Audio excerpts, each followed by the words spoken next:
Gracias por estar aquí con nosotras y nosotros en Rompimiento.tv y Mirada Crítica. Pues sí, más de 3 millones de fallecidos por COVID-19 en el mundo, lo cual creo que merece pues algunas consideraciones, algunas reflexiones que por supuesto no son exhaustivas ni mucho menos. Yo tengo algunos datos, ahora sí como dirían allá en Los Pinos. Afortunadamente Jerónimo sacó una captura de pantalla de la Johns Hopkins, donde pues da unos datos más actuales. Pero, por ejemplo, en la mañana que estuve preparando pues el guión para el programa de hoy, pues al menos 3.022.000 personas. La gráfica que nos presenta Jerónimo es de 3.024.235. Es decir, pues en un rato hubo pues, más de 2.000 personas que fallecieron por esta pandemia a nivel mundial. Y sí que hay países que preocupan más que otros, tanto en términos de nuevas infecciones, como de mortalidad y como de falta de vacunación. En Estados Unidos, al día de hoy por la mañana, a reserva de las gráficas, de las cifras que se pueden haber obtenido hace rato, por ahí ya las capturó Jerónimo, pues en Estados Unidos iban 567.233 fallecidos, muchísimos. México sumaba hasta ayer 212.339, la cifra actualizada fue de 212.466 el día de hoy. La India, que es uno de los que están preocupando más a nivel mundial, tenía al día de hoy 178.769 fallecidos, y países también considerados más que industrializados, pues que también ya rebasaron la cifra de los 100.000 muertos. Insisto, todos estos países que estamos diciendo cifras son de los notificados, por lo cual, pues, según la calidad de las cifras de tal o cual país, habría que pues, agregar, que esto seguramente lo vamos a ver en meses posteriores. Bueno, pues con esta acotación, Reino Unido, 127.518, Italia, 116.927. Yo me acuerdo que en Italia, al principio, pues nos hablaban de algunos remedios, algunos usos de medicamentos que con esos habían controlado la mortandad en Italia. Pues no, parece ser que no la han controlado, sigue muy al alza. Rusia también ya tiene 104.170. Francia también ya rebasó los 100.000 muertos, 100.892. Alemania ya le llegó a los 80.070. Y España, que parece ser que ha estado más estable últimamente, 76.981. Y en América Latina, pues sí que preocupa, es un país hermano para nosotros, que es precisamente Brasil.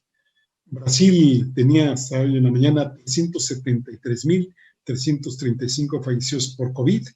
Y déjenme detenerme un poco en Brasil, porque pues, es uno de los que está preocupando más, no solo por la mortandad tan alta que está teniendo, sino porque recordemos que ahí junto con el Reino Unido pues se han reportado variantes precisamente del SARS-CoV-2. Bueno, pues Brasil está gobernado por el ultraderechista y afortunadamente cada vez más aislado Jair Bolsonaro. Brasil tiene 214 millones de habitantes, 214.309.777 habitantes, que es la última cifra que conseguí. Y pues la pandemia aquí al menos ya contagió casi a 14 millones de personas. La cifra de la mañana era 13.943.071 personas. Desafortunadamente en Brasil últimamente ha sido muy común que por día mueran más de 3.000 brasileños. Y Bolsonaro, pues también hay que decir, ya perdió gran parte de su apoyo que tenía en las clases altas de Brasil. Según un artículo de opinión de Eric Nepomuceno, lo cito textualmente, hace pocas semanas, 500 de los más expresivos empresarios, agentes financieros y economistas firmaron un manifiesto con duras críticas a Bolsonaro y a su gobierno. Los sectores de la clase media que lo respaldaban, a su vez, también se alejan, en parte por la masiva pérdida de vidas humanas, por el colapso que amenaza las redes de salud y por la creciente crisis económica. Hasta ahí dejo la cita de Nepomuceno. Y ya también ahí hay que comentar el factor Lula da Silva, quien pues durante su gestión tuvo un importante éxito en sacar pues de manera significativa núcleos poblacionales de la pobreza y disminuyó notablemente la proporción de personas con hambre, y que ya sabemos que ahora que está libre de cargos, pues es muy probable que se presente a las elecciones presidenciales que van a tener lugar precisamente el año que viene, en 2022. Según estudios recientes, aquí vuelvo a citar a Nepomuceno, Uno de los saldos de Bolsonaro es que el 59.8%, es decir, 6 de cada 10 brasileños, estamos hablando de 125.600.000 personas, no tuvieron desde el inicio de la pandemia alimentos en cantidad y calidad recomendadas, y que pues, de esta cantidad de personas, de 125 millones, pues alrededor del 44%, pues la carne desapareció de sus mesas. Terrible situación, ¿no? Además, la red hospitalaria está colapsada y hay escasez de medicamentos para intubación. El sábado se distribuyeron 2.3 millones de los llamados kit intubación, compuestos por 3 tipos de sedantes necesarios para el doloroso proceso de intubación traqueal de pacientes de COVID-19 que ya están pues, en estado grave. Aquí, Bolsonaro pues ya está poniendo las barbas a remojar, no es tonto, parece que su ideología lo pierde, su egoísmo, su narcisismo, podríamos decir, y que con todo eso, pues me parece que había perdido el piso de manera terrible, y ahora pues yo creo que ya está bajando los pies a la tierra, ya está viendo cómo está su situación, y ya inclusive va a buscar apoyo en el Congreso brasileño, algo que él juró que nunca más iba a hacer. Y pues ya sabemos que en Brasil hay muchos partidos, esto tiene ciertas bondades, pero también tiene muchas desventajas para un gobierno cualquiera que sea y que pretenda gobernar allá en Brasil. Bueno, pues Bolsonaro va a ir en busca del grupo de partidos de derecha conocido como Centrazo, que este es básicamente un núcleo de diputados y senadores que pues, se alían y que se alquilan a cambio de puestos y de presupuestos. A todos, aquí enfatizan columnistas, literalmente a todos los gobiernos, pues se les alquilan casi, pues ahora sí que le apuestan a qué principios son los que prevalecen y por ahí se van. Eso sí, insistimos, pues a cambio de lo que conocemos como los moches, no solo en términos económicos, sino también en términos políticos y de poder, ¿no? Y esto se practica en Brasil desde 1985, cuando hubo un regreso a la democracia, que pues ya sabemos, Brasil tuvo 21 años de dictadura militar. Y pues habría que preguntarle, por ejemplo, a Dilma Rousseff cómo le fue cuando salió con este tipo de camarillas, vamos a llamarlo de alguna forma, ¿no? Pues no le fue nada mal, porque en 2016, pues Dilma Rousseff sufrió en carne propia el impeachment, que le llaman, en el Congreso, con votos, pues hasta de sus aliados, es decir, de estos del Centrazo. Incluso Dilma Rousseff los había puesto, así que en posiciones claves de su gobierno. Entonces, pues Bolsonaro debe sentir pasos. Hay que añadir aquí que el Supremo Tribunal Federal, que es la instancia máxima de la justicia brasileña, determinó que se instaure en el Senado una comisión destinada a investigar la conducta del gobierno durante la pandemia.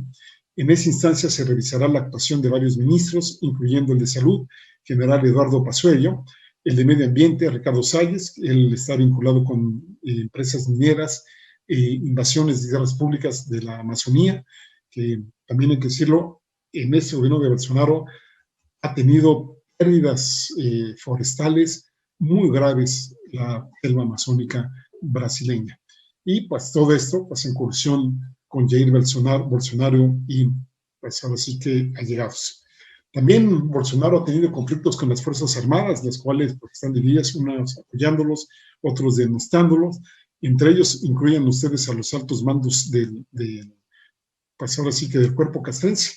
Aquí hay que comentar al vicepresidente, el general Hamilton Mourão, que cada vez es más crítico tanto de la forma de gobernar de Bolsonaro como de la propia persona del presidente Jair Bolsonaro, y que pues con todos estos antecedentes seguramente Bolsonaro pues, va a estar haciendo cuentas a ver de dónde puede sacar dinero para comprar más respaldo del que cada vez carece más, ¿no? Y pues ya volviendo a otros países, perdón el comercial de aquí de Brasil, pero de verdad es que está muy preocupante la situación ahí. Pues hay otros países latinoamericanos que también no la están pasando bien. Uno de los ejemplos que se ponían en cuanto a vacunación, Chile está teniendo en estos momentos más de 7,000 contagios por día y tiene su red hospitalaria saturada. Ahí los chilenos están esperando también ya tener próximas elecciones para deshacerse de Piñera, bueno, al menos la mayoría. Argentina está teniendo también problemas entre la población y el presidente Fernández. Ahí hay una serie de protestas contra las restricciones lanzadas por el gobierno, entre ellas, pues ahora sí que confinamientos, cuestiones que tienen que ver con aspectos educativos, etcétera, ¿no? Y en el otro lado del mundo, digamos en Oriente, pues qué decir de la India. También este es el otro país, yo me atrevería a decir, Estados Unidos, Brasil y la India son los que, pues por ahora, más preocupación están teniendo a nivel mundial, insisto, por el número de casos que está viendo, por la mortandad que está viendo y también por el impacto que pueden tener precisamente las variantes, las mutaciones del SARS-CoV-2, que vimos que por lo menos la brasileña y las del Reino Unido sí que pueden dar de hablar. Bueno, pues la India tiene un repunte de casos, tiene hasta ahora, bueno, en la mañana que consulté, 15.061.805 casos notificados. En el Reino Unido pues van en 4.4 millones, Francia tiene 5.35 millones, Rusia 4.62 millones y bueno, pues cifras que, insisto, van dando de qué hablar, ¿no? Y hace rato comentaba de Estados Unidos. Estados Unidos es un país de 331 millones de habitantes con 331 millones 460 mil habitantes que con todas sus altas tasas de vacunación conseguidas últimamente, también la situación no es muy pues, loable, que digamos, no es muy tranquilizante, ¿no? En Estados Unidos, al día de hoy, por la mañana, se tenían contabilizadas, como ya les mencionaba hace rato, 567.263 muertes asociadas a COVID, 31.7 millones de contagiados. Y aquí también lo que les preocupa es que Estados Unidos ya había bajado de los 70.000 contagios por día. Bueno, el viernes tuvieron 79.000 contagios en 24 horas. En el caso de nuestro país, pues, es decir, al igual que en otras naciones, no se ha tenido el ritmo esperado de vacunación. Hay un rezago importante, eso hay que reconocerlo. Y por ahí hay una gráfica, Jerónimo, si nos la puedes pasar, que publicaron, me parece que es en el Reforma, donde viene, pues, ahora sí que de lo solicitado a la realidad. Gracias, Jerónimo. Y ahí, por ejemplo, de las 51 millones de vacunas que se supone deberíamos tener para el mes de marzo, y estamos el 19 de abril, apenas se ha recibido el 35%, y no por una mala gestión del gobierno mexicano. Me parece que sí hay cosas que criticarle, pero en el caso de la gestión de vacunas, creo que ahí sí, no para nada, ¿no? Bueno, con Rusia se pactaron 24 millones de dosis de la vacuna Sputnik V para marzo, y apenas han llegado 900.000. De hecho, ya se anunció que el canciller Ebrard va a viajar el 24 de abril a Rusia, precisamente a India, donde también hay producción de vacunas, China y Estados Unidos, para acelerar la entrega de vacunas. Es cierto que Estados Unidos también está, no sé si llamarlo boicoteando, pero por lo menos sí entorpeciendo la entrega de vacunas inclusive la importación de insumos que necesitan para producir vacunas, por ejemplo, el caso de AstraZeneca. Con China se pactaron 10 millones de dosis para mayo y solo se han entregado 4.5 millones. Y en suma, al cierre del mes pasado, pues tendríamos que tener 51 millones de dosis y ya han visto pues, que apenas si le llegamos a los 18 millones. Tampoco el principio activo que se basa en México se ha podido entregar conforme lo previsto. A la fecha se han entregado 2.1 millones de dosis de CanSino y pues AstraZeneca no ha podido liberar los 12 millones de dosis envasadas en Querétaro, que de esto es una parte más para México, otra para otros países, y ahí está en espera del proceso del aval de la COFEPRIS, es decir, de la Comisión Federal para la Prevención de Riesgos Sanitarios, y pues con esos datos, si antes se esperaba que los adultos mayores estuviesen vacunados a fines del mes pasado, es decir, de marzo, para reducir el 80% de la mortalidad en México, ahora es la meta que al cierre de abril esta población, es decir, adultos mayores, reciba al menos la primera dosis. De los 15 millones de adultos de la tercera edad, falta vacunar alrededor de 5 millones. También falta vacunar a poco más de 200.000 trabajadores de la salud y ya se inició la vacunación al personal educativo de todos los niveles en aras de regresar a clases presenciales lo más pronto posible. Hoy tenemos noticia de que en el estado de Campeche ya se iniciaron en algunas escuelas las clases presenciales, lo pueden ver ustedes en plataformas de distintos periódicos, habría que ver cómo les fue y cómo se va dando el avance en este sentido, con sus pros y sus contras. Y bueno, pues aquí, perdón que me regrese a la India, ya me perdí en estos países de América Latina, pero sí que es preocupante, ¿no? Aquí la pandemia en la India sigue rompiendo récords. La Cruz Roja calificó esta situación de este país como realmente espantosa y que debería de ser un toque de atención para todo el mundo. Por eso me regreso en la India. Y fíjense ustedes, un indicador es que en 24 horas, la India registró 234,692 casos nuevos y este domingo, sí, apenas ayer, registró 261,500 casos. Su sistema sanitario está a punto de colapsar. En la capital solo les quedan libres 95 de las 4,123 camas de cuidados intensivos que tienen y también tienen una grave escasez de oxígeno. Un aspecto importante es que en ese país disminuyeron notablemente las medidas de sana distancia y empezaron a hacer una vida relativamente normal con una campaña de vacunación masiva que empezó pues, casi con el año. En este país se han administrado más de 120 millones de dosis de vacunas. Aquí, pues uno dice, uy, ¿cuántas? Pero cuando uno ya ve la proporción que tienen de habitantes, 1,383 millones, pues uno dice, pues ni siquiera le han llegado al 10%. Y lo que también salta a la vista es que gran parte de los enfermos que tienen en la India son jóvenes. 65% de la población de la India tiene menos de 35 años. Es decir, es una pirámide, como diríamos en términos epidemiológicos, eminentemente de base ancha, que esto es importante en términos pues, del comportamiento de enfermedades infecciosas sobre todo, porque recordemos en población muy joven es poco frecuente la aparición de enfermedades crónicas no transmisibles y sí que es más frecuente la de las enfermedades transmisibles. Y pues aquí en la India se está viendo que inclusive personas de 12 a 15 años de edad, pues el COVID les está afectando pulmones, riñones y corazón. Entonces, pues esto lo traigo también a colación porque en México ya, pues en distintos estados ya ahí va avanzando la vacunación, no como uno quisiera, pero lo que sí, que no nos debe dar, sobre todo aquellas personas que han tenido una primera dosis, pues no les debe dar la sensación de seguridad, ni mucho menos. Hay que seguir las indicaciones.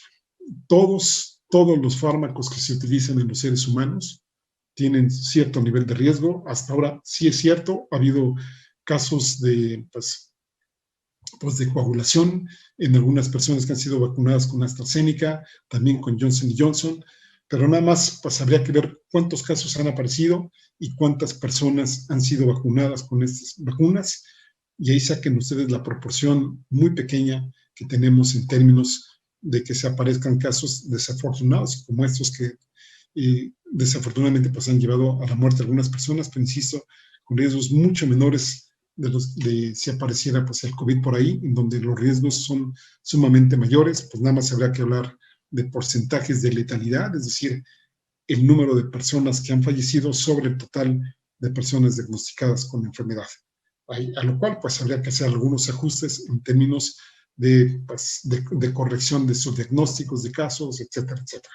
Bueno, el asunto es que hay que cuidarnos todas y todos, hay que usar el cubrebocas, no el uso del cubrebocas para tener una sensación de que estamos a salvo, sino para la sensación de que disminuimos las probabilidades de que nos estamos contagiando los unos a otros. La principal utilidad del cubrebocas es de que nos tapa precisamente, no solo por la boca, sino por la nariz, nos tapa, pues ahora sí que la expulsión de gotas, ¿no? Y que estas gotas se aerolicen, es decir, se hagan chiquititas, que queden en el ambiente y pues ahí llega otra persona, las respire, se las ponga en las manos, en objetos y después pues ya las introduzca en el cuerpo humano y pues así se siga propagando la infección. Vamos a cuidarnos todas y todos, ¿no les parece? Vamos a hacer una pausa y regresamos con sus mensajes y después con los cartones. Ahora volvemos.